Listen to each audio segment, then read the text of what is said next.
আজকের ভিডিওতে আমরা শিখব ইংরেজি গ্রামারের একটা খুবই গুরুত্বপূর্ণ অংশ, বাট তুলে দিয়ে কিভাবে হেল্প বসাতে হয়। এই ফ্রেজটি সাধারণত শক্তিশালী আবেগ বা প্রতিক্রিয়ার ক্ষেত্রে ব্যবহার করা হয় যখন তুমি কোনো নির্দিষ্ট কাজ করা থেকে নিজেকে আটকে রাখতে পারো না। মনে করো তুমি এমন একটা দুঃখজনক ঘটনা দেখেছো যে তুমি তোমার আবেগ প্রকাশ না করে থাকতে পারছো না। তখন তুমি বলতে পারো I cannot but feel sad, অর্থাৎ আমি দুঃখ অনুভব না করে থাকতে পারছি না।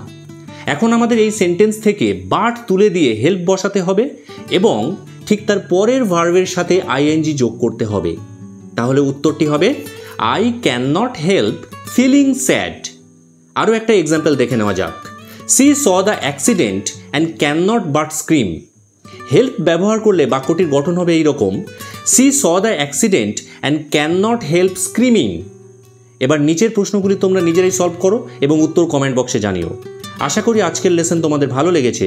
এরকম আরও আকর্ষণীয় গ্রামার শিখতে আমাদের চ্যানেলটি সাবস্ক্রাইব করতে ভুলো না। Thank you.